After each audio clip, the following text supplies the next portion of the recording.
Assalamualaikum and a very good day. My name is Nurin Ilyana binti Mohamad Mahli. I am 70 years old and I'll be representing my school, Smka Agama Pagoh, as the Nilam representative for district level. A little bit about me. I was born in Segamat, Johor, and I am the youngest child among two siblings.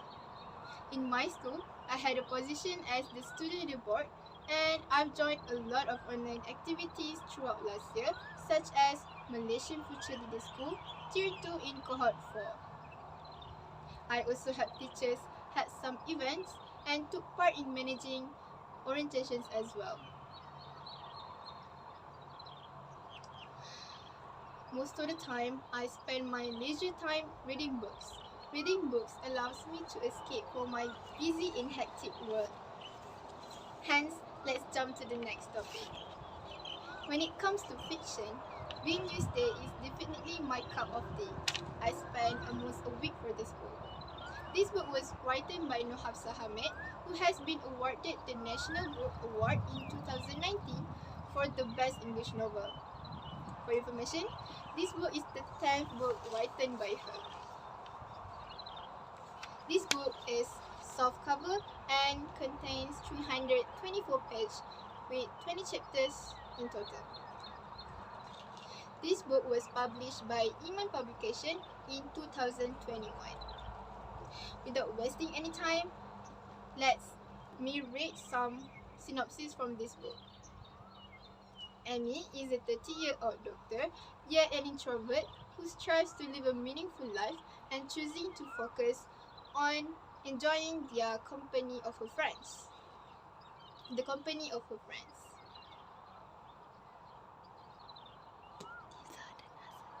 Niza and Hassan. She also committed in nurturing her faith. She also do not want to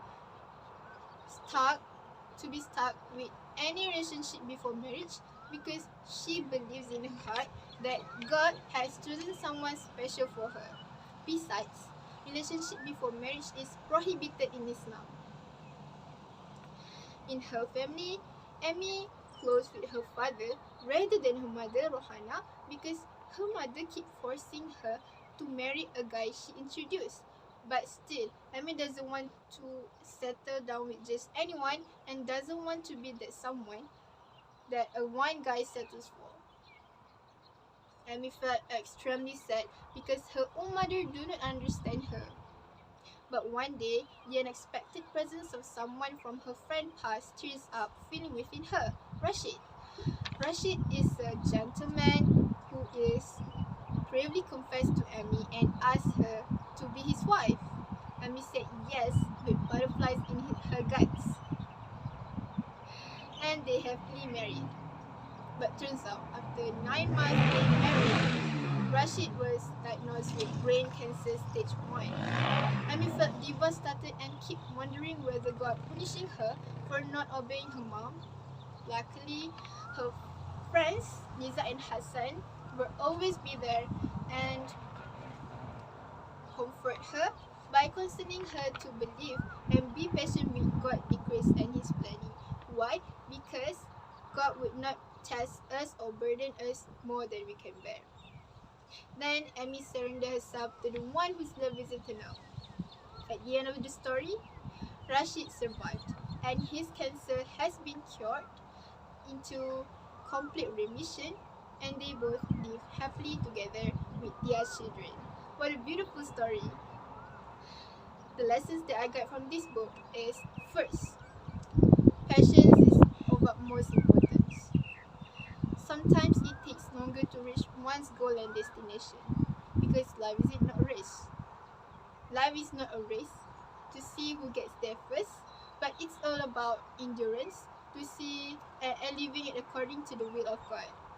Secondly, I realized that if I love Allah first and foremost and take a good care relationship with Him, He will take care of the people whom you love and will only choose the best love for you and make it precious. Third, Amy and her company encourage me to be a friend who always reminds others about God and I want Why me? Make me want to always be there when my friend needs me when they are at their lowest point. Lastly, the whole story taught me that God would not test us or burden us more than we can bear. Overall, Nurhafsah Hamid really succeed in taking her readers on a heartwarming journey of understanding what it means to love compassionately and with mercy. This book is really recommended to those who is still doubting with God's decrees and His planning. So, don't walk, run bestie to the bookstore right now. Last but not least, let me finish with a quote that I learned from this book. When everything is temporary, but God's love is eternal. Thus, we should believe in His planning whenever we're facing any difficulties because He knows His servants better. That's all from me. Thank you.